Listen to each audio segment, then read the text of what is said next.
What's up, everybody? My name is Jason, and welcome to Breaking News. Congress slams the Eidl grant as Guzman gets sued. Uh-oh. Happy Friday the 13th, August of 2021. Please give this video a thumbs up. Hashtag Eidl in the comments below. Don't forget, over on Twitter right now at Try Small Biz is a pinned article from the great investigative reporter known as Nate Morabito in the Carolinas, who broke in the last 24 hours that Senator TILLIS, a Republican in North Carolina, is currently working with the Biden administration to address the problems associated with the targeted Eidl advance. And Congressman Patrick McHenry calls the Eidl program a train wreck. And last but not least is Miss Isabel Guzman, who is now able to be sued personally in the court of law. Is she getting any sleep in the state of Arkansas tonight? Ladies and gentlemen, pull up a chair. Grab a cup of coffee, ice cold beer, glass of wine, whiskey on a big rock. Here we go. All right, ladies and gentlemen, I don't want to keep you long on this Friday afternoon, but we have to admit, the last 24 hours are a potential breakthrough for everybody who's watching me right now. Because as the article states, we have for the first time ever, a major U.S. Senator, TILLIS, a Republican in North Carolina, who's on record as saying that the targeted Eidl advance, the 10 grand that's only paid out, as the article said, about $250,000. It's up to around 350 now, so this data is probably a week or two old. It's been an absolute train wreck. In fact, Patrick McHenry calls it a total disaster. We're now finally starting to get some major players who realize what I and Speak and See and Builder and Ryder over at Skip, and of course Max Maher, Stephen Carlson, you know the crew.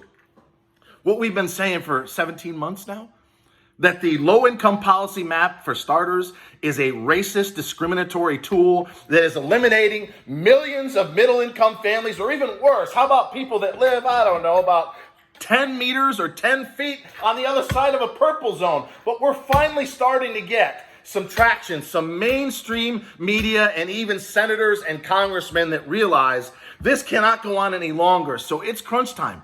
And what I've noticed, ladies and gentlemen, and perhaps you have as well, we're in the doldrums of summer. It's right before the kids are going back to school. Our views, our engagement's down about 35% in the last 2 weeks alone. In fact, you may have seen a post I did on Twitter today. I went to get some shoes at the local mall. It's right over here at North Point Mall.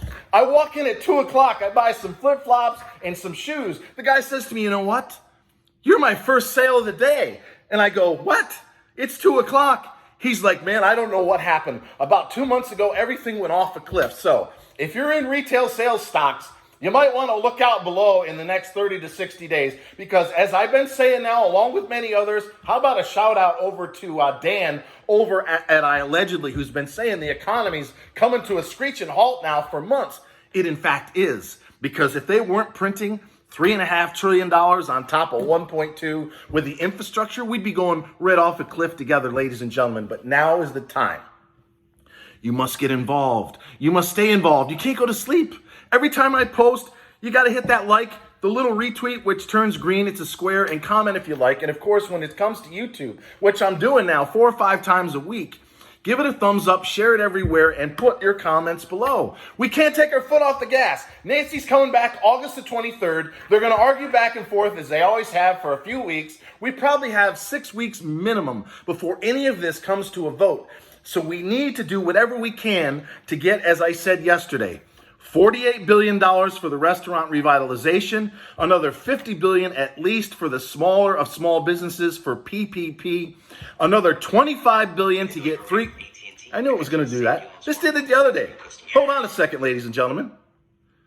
We don't edit around here, so welcome if you're new. I did it one other take, and this fucking commercial comes on. I couldn't get it to go off. Well, I got it to go off this time in 10 seconds. All right, senior moment. Remember where you were. All right, now it's crunch time. We're back on track, ladies and gentlemen, for a Friday afternoon. We can't take our foot off the gas. So please do me a huge favor. Every time I post a video or a tweet, give it a thumbs up, retweet, share it, and comment. We literally have 4 to at most 6 weeks to convince Congress, along with TILLIS and Patrick McHenry. You got to read some of this article. You think I raked the SBA over the coals? This guy just tore her apart. And as I may have said at the open of this video, in fact, I know I did, Miss Isabel Guzman can now be sued personally. Ladies and gentlemen, the America First Legal Foundation, which is run by Stephen Miller, which I realize some of you can't stand the guy, but they already won in the court of law about 2 months ago, right? When they had to rescind 3,000 grants for restaurateurs because they discriminated against Asian and white guys in the restaurant business. Well, a federal judge last night just ruled that the same guy who won in court now has the ability to sue Miss Guzman personally. And if you read the tweet that I shared, he's coming after her. Now, I do not wish this harm on anyone. Frankly, I think, and I've said this before, I think Miss Isabel Guzman at her core is a fairly nice lady. And while the first few months were a disaster, we have to admit, the last 30 days or so, especially as the loans have gone to the Office of Capital Access, it's going much faster. Twice as many people have been funded in just 2 weeks than the prior 2 or 3 months combined. Things are getting much better. And when she's in front of a camera, I have to admit, she seems like a sweet lady. But she's in Arkansas right now. You may have seen me hammer her with respect to her, tooting her horn about some restaurant that finally made it with respect to the revitalization. Okay, what about the other 100,000 that are still waiting for upwards of $48 billion, Miss Guzman? Let's talk about them while we're at it. But she has to be laying in bed thinking, oh my God, it's not a Holiday Inn bed. I bet it's probably not Ritz-Carlton. It's probably one of those Marriott Marquis, right? $250 a night, somewhere in the middle between really cheap and totally extravagant. So if anybody does know where she's staying in Arkansas, let me know in the comments below. But she has to be thinking, what did I sign up for?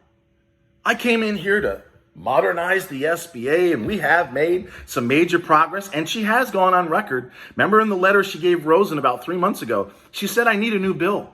It's no secret she does not like the low-income policy map, but for whatever reason, she's towing the class warfare line. But now, I have to admit, if she continues to go forward with this women, minorities, and our great veterans, thank you very much for serving this country, she's toast. She's not only going to be run out of town with respect to the SBA when a new administration takes over, but she may lose everything. Folks, I have never seen a case of this size at the federal level where a judge says, yeah, you want to sue Miss Isabel Guzman personally? Go right ahead and do it. How in the world is she going to win? They've already lost the case.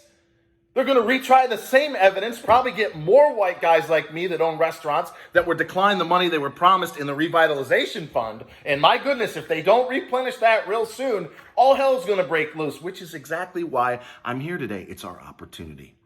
We have 6 weeks of back and forth between Nancy and Schumer and 1 or 2 Republicans that might get involved. But they don't need any votes. They're going to stuff this through what's called reconciliation. Vice President Harris breaks the tie in the Senate, and Nancy will somehow corral everybody before she retires early next year. So we have upwards of a month that I have to keep wailing away. And if you missed my request in letter form that went to every senator, congressman, and women, now to Tom Tillis and Representative Patrick McHenry, read the article, it's amazing. They're among a growing number of people, not only in Congress, but in the mainstream investigative reporter arena, and again, thank you to Nate Morabito, tremendous article, who are beginning to realize this is not only a dysfunctional entity, this is not only an inept and totally outdated, understaffed, and overworked, but it's a racist, discriminatory organization that's carrying out orders from the federal government.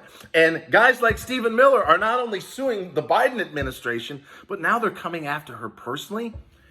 If there was ever an opportunity, ladies and gentlemen, for me to help get you 10 grand regardless of size, location, or credit score, $48 billion more for Restaurant Revitalization Fund, another $50 billion or thereabouts for PPP, and yes, $2 million loan caps with over $100 billion left over, so everybody watching can get 24 months of working capital. So, in less than 10 minutes on this Friday afternoon, always remember, ladies and gentlemen, I love each and every single one of you, and thank you so much for watching.